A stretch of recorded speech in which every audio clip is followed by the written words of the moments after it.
Hey guys, and welcome back to my YouTube channel.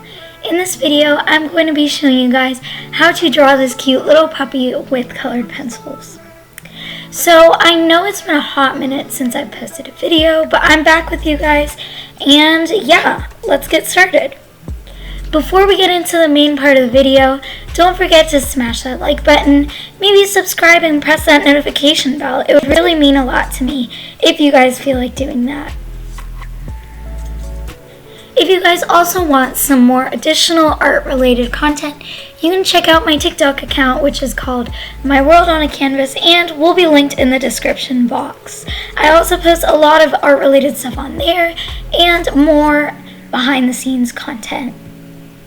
Now getting into my drawing, all I've done so far is just sketch out my drawing on a piece of paper, and I actually drew a little grid on there because on the device that I was looking at the drawing from, I arranged a little grid on there too so I could get the proportions done correctly. Now I'm doing a simple graphic transfer where you basically scribble on the back with a pencil and place it on top of the paper you want to transfer it to and trace over all of the lines to transfer it to your colored pencil paper or painting paper or whatever you're going to transfer it on. Now I'm about to start coloring, and attached on the screen was just a list of the specific colors that I'm going to be using in this video. I did not use any other colors than these ones, and I just wanted to provide them for you guys if you wanted to pick them out for yourself. Now to begin, I'm just focusing on the little eyes. In any drawing actually of a face or portrait of an animal or a human, I like to start with the eyes. I'm not exactly sure why, but I feel like that's one of the most important parts of a drawing because you have to make the eyes captivating, and all different people and animals have different kinds of eyes. May it be a different color or a different shape.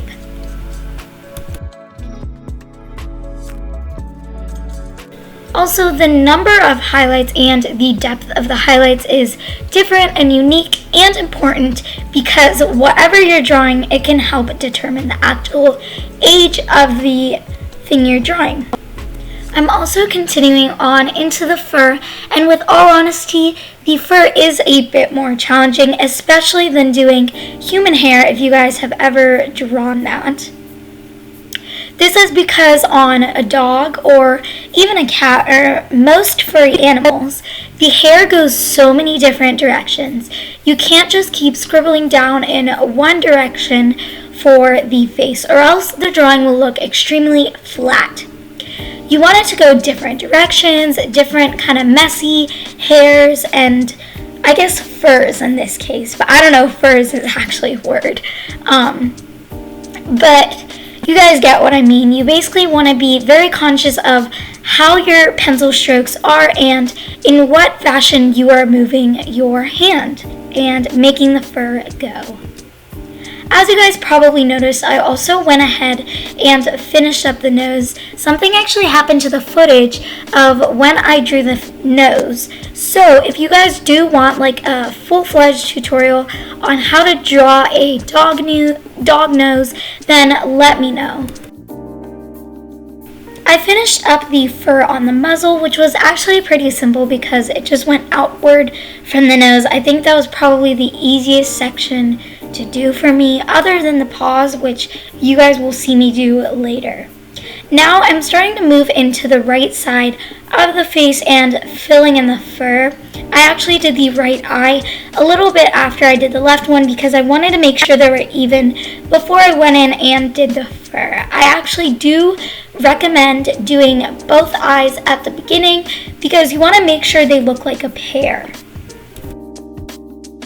Continuing on, I am starting on the left ear, and the ears in the reference, I actually showed the reference in the beginning, but the ears in the reference seem to be super fluffy and soft, and the main focus of the image was the actual face of it with like the eyes and the nose. So the ears were a little bit kind of blurred because they were a little out of focus.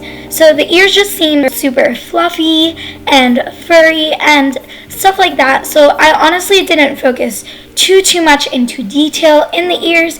I just kind of exaggerated where the highlights and shadows would go for those.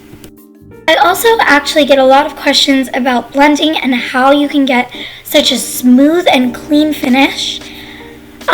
Blending is super important, and having the correct types of colored pencils really also assists in that. Obviously, as you guys may know, I am using Prismacolor Premier pencils, which are very high quality pencils. The only issue is that they don't have an amazing light fastness, which means that they can't be in the sun for too long, or else the drawing will begin to fade. Now, using Crayola colored pencils, many of you have probably heard of that brand or possibly even used them. Those work fine as well.